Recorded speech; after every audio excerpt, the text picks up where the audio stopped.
There's a phrase in gambling that says the house always wins. That means that no matter how much you feel like you're up, no matter how much you may actually take home, no matter what, the house is always going to come out on top. And chances are your employer is the exact same way. Why? Well, sometimes they stack the decks. Let's get into it.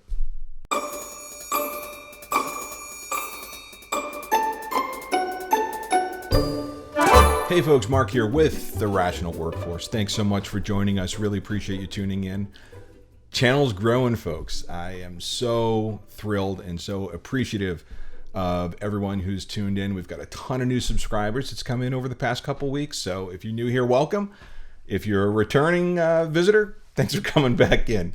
Today we're going to talk about something that I think a lot of us have probably felt or probably experienced at one point or another. But I want to dig into how companies, particularly larger employers, just kind of have a knack of always taking care of themselves. That's what they do, right? They're a business. They're in business to make money. But for all of the sweet words and beautiful sentiment put on websites about how much they love their employees and how much we take care of everybody and embrace them, when it comes right down to it, they're going to protect their bottom line. That's the nature of a business, but don't be lulled into a false sense of security thinking that you've got a safe paycheck. So, look, I don't want this to be a gloom and doom post. I just want people to go into things eyes open. There's a really interesting article that came out. But before we jump into that, I'm just going to share something with you that this is from Investopedia, and the article is called "Why Does the House Always Win? A Look at Casino Profitability." And I want us to go into the next article that we're going to cover with this one paragraph in mind. There's one certainty in gambling. Nothing is left to chance. In the end, the house always comes out the winner. A casino is a business, not a charitable organization throwing free money away. And like any other business, it has a business model in place designed to ensure their profitability. Now, makes perfect sense, right? And when I talk about how companies and employers tend to behave like this, it's no surprise. That's why they're there. The company is there to make money. You're working for the company to make money and take home money and take care of your family. And it's a dynamic that works. So, trust me, this is not an anti-capitalist screed.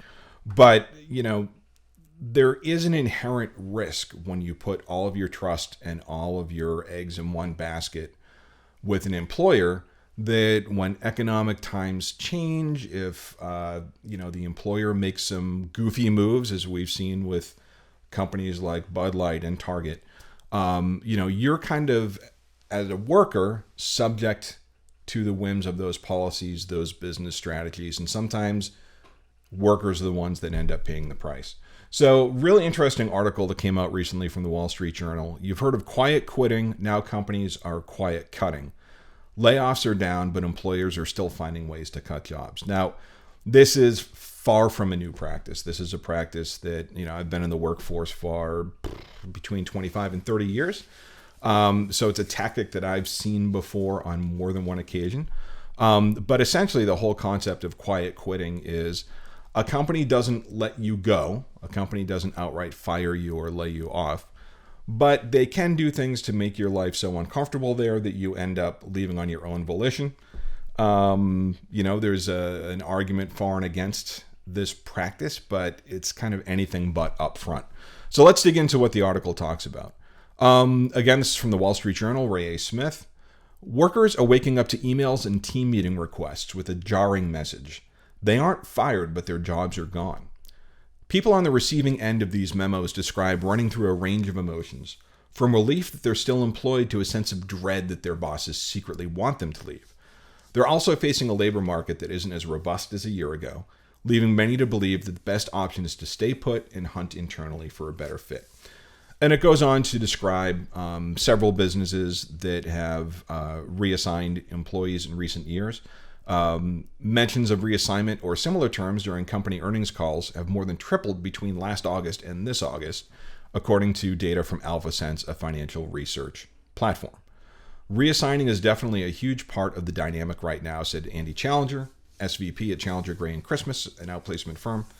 And for companies that spent several years and significant money to hire top talent, Reassigning workers to new roles can be a way to fill jobs vital to future plans while trimming costs associated with old strategies, say HR executives. So I want to go on and talk about some of the ways I mentioned earlier that companies stack the decks. So U.S.-based companies announced 42% fewer job cuts in July than they did in June. July job cuts were also 8% lower than the prior year, marking the first time this year that monthly job cuts were lower in 2022. Okay, so like on the surface, that sounds great, right? We're cutting fewer jobs. That means that more people are staying in their roles and staying in employment. That's great, right? But, if you look at some of the ways or some of the things that happen kind of under the surface, it's not quite as rosy. In interviews and online forums, many workers said they're worried that whether their reassignment meant they would eventually be pushed out the door. They also wondered how to work their way out of job purgatory and back into a position they already want. So this is a gentleman who worked for IBM, and he said he was first reassigned in 2021. A manager scheduled a call to notify him that his manager role was eliminated. He was given a new job selling software he had no experience with. A move he said took a toll on his mental health. Later that year, Conrad found a new job at IBM through a former manager that was better suited to his skill set. Then in 2022, that team was eliminated and he's reassigned once again. He asked the HR department to help him find a remote senior sales coach role, a process that took 6 months. Not quitting when he was reassigned was a matter of principle. He said, I wouldn't give in because I was a top performer and it just wasn't fair. IBM, unsurprisingly, didn't respond to requests for comment. So a great article. Go out and find it on the Wall Street Journal. I know I read a lot of it here, but I wanted to give you enough of a background to kind of set up this discussion. So, one of the most challenging things that you can bump into as an employer is situations like this, right? And it's why I feel that in a lot of organizations, not all, but a lot, that exchange between time, energy, effort, and results and, security always seems to tilt in the favor of the company. And again, like the company is assuming all of the risk, right? They're starting up, they're having a facility, they're taking on payroll, they're out competing in the marketplace, right? And, there's a great opportunity, I think, for individuals to go out and do something similar on a smaller scale. We'll talk about that in a minute. But I completely understand the company's standpoint on things like this. And again, I've been C-level executive for years before starting my own business. But I have a really hard ethical problem with the lack of just forthrightness and honesty that goes on when transactions like this happen. And some of the ways that I've seen it most commonly is in two areas. One is where you get individuals who have been in the workforce for a while or individuals that have stayed with the same company for years. And even if they're doing their kind of modest annual increases, right? If you've been with the company for a decade, you might be getting to a point where like your pay is kind of at the top of the scale. And when more austere times pop up, when new management rolls in, when they need to look for ways to trim costs, individuals that are at that level suddenly become really expensive targets, because if you can get someone more junior to come in at less pay, companies see that as an opportunity to save some dough. So, I've seen those scenarios on more than one occasion. Fortunately, it hasn't happened to me, largely because I probably job hopped more than your average bear. But, someone that gives a decade, 15, 18 years of their time to one company, only to find out that they've kind of priced themselves out of their role, a couple of things happen. One is, boy, what does that say about loyalty? The second piece is, if you're that employee, now you're out trying to find a new gig. You may be an older individual. I'm north of 50 myself, right? I'm sure I would have a hard time if I went to look for a job someplace because of my age. Or you're going to have to look at maybe getting into a lower role or a lower payroll, and you've done nothing but kind of supported this company and given them your best years. And this is what you have in return. And it sucks. It's a story as old as time. But it really happens. Another thing I've seen a lot, particularly in the area of sales, is like, let's say you've got a rock star salesperson, right? They're just crushing their quota. They're making bank and commissions because they're really good at what they do, and they develop a relationship with their clients, and it's a positive relationship. And if it's a software sale, they renew, and all sorts of great things happen when you have a good salesperson that's in a good territory and they understand how to take care of their customers. Sometimes that salesperson's commissions start to make a little too much, and you get sales leaders or you get executives that will say, hey, you know what? We've got this territory that's underperforming, and you're such a rock star. We're going to give you this territory. And they position it as an opportunity, and they position it as a way to flatter that salesperson. But in reality, what they're doing is they're going to move that really highly compensated person out of an area where they might even be able to throw two people in and still pay less money, but move this person into an area where they're going to get frustrated and maybe would leave. I've also seen amazing salespeople get promoted up into manager roles when, maybe that's a career path they want to get on, which is wonderful. Maybe it's just a case of companies that are saying, hey, you're so good at your job, we want to elevate you to a position where you can train everybody to be as good as you are. And not everybody's cut out for that, and not everybody wants that. And you get into a position where saying no, at least internally, you feel like it's sending a signal to the company that you're not interested in advancing, and then you put a target on your back that way. So the modern workplace can be a real minefield, and a lot of this, I think, speaks directly to white collar work. But, the disingenuousness of it all is one of the frustrations that ultimately drove me to start my own business, which I did about 4.5 years ago now. And look, it hasn't been easy. I got a couple of kids in college. I got one more coming up that'll be hitting that in a couple of years. I started my business right before COVID hit. The economy isn't exactly wonderful right now. Healthcare is really, really expensive, especially for a family. So there are a lot of things you need to ponder if you decide to go out on your own. But what I came to the conclusion with is that, the perceived safety of a paycheck by working from somebody else really wasn't all that safe. And betting on myself, I liked my odds better, that I'd be able to find ways to provide for my family, that I'd be able to find meaningful work. And I really wanted to get into a position where I could help more companies than just one at a time and have a diversity of roles and activities. And that's what I do. I'm a marketing consultant. I'm a fractional chief marketing officer with my day job. And I'm having a blast. And absolutely, it's hard. I've never worked harder or longer hours in my life, but I'm doing it for me. I'm building up my own book of business. And what's interesting is I am not alone in that. And this is an article from Bloomberg from a little bit earlier in the year, from the March timeframe. More Americans are self-employed than you think. Millions more Americans may be self-employed than previously estimated, a research paper found. And these workers are more likely to be minorities and younger.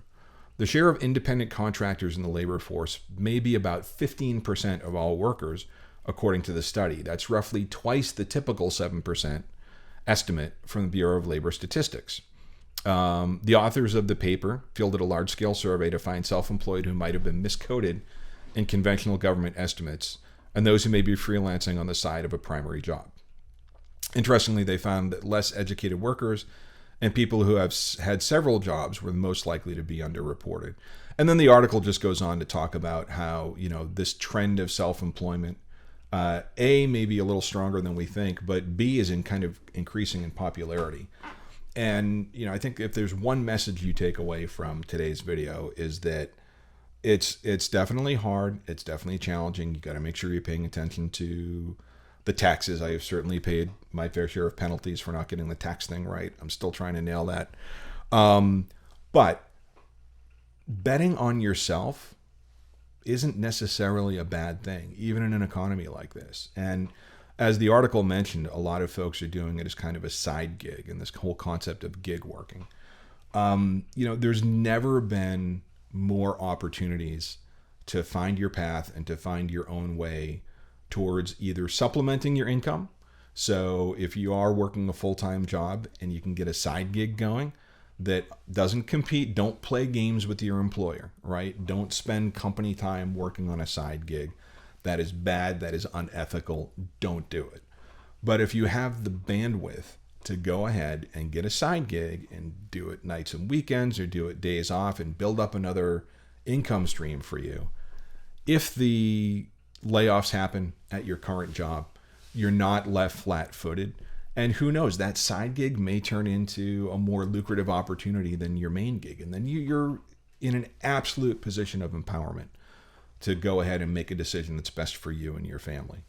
And also too, like, you know, if you're out of work, if you're looking for a gig right now, or if you're one of the folks that have been victimized by some of the dynamics that Wall Street Journal article pointed out, take a look at going it alone. You know, while you're job hunting, while you're looking for your next gig, you know, you may try doing something on your own. If you're a white collar worker, if you're a knowledge worker, if you're in marketing, go out on Fiverr. See if you can score a gig doing copywriting or design or video or whatever your specialty is. You may be surprised to find how many employers out there and how many organizations would rather use kind of hired gun talent, particularly in this economy. And you can make a decent living for yourself, or at the very least, you can make landings a lot softer if you find yourself between jobs. But, you know, the biggest thing is don't get lulled into a false sense of security that when on an employer's website they say, we care about our people. They probably do. I'm sure they do. No company gets successful if they don't take care of their employees.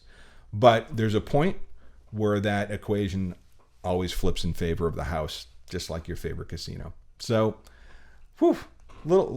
sounded probably a little more pessimistic than I wanted to be in this video, but please bet on yourself.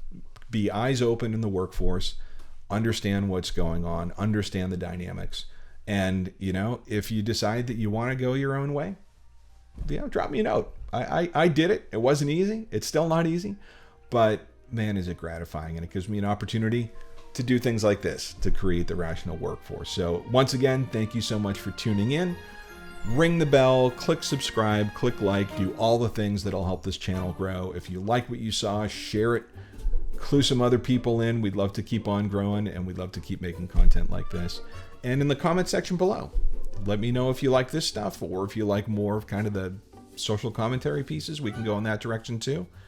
We're new, we're building, we want to hear what you have to say. So with that, I'm going to sign off for the day. Thank you so much for stopping by. Have a good one. Take care.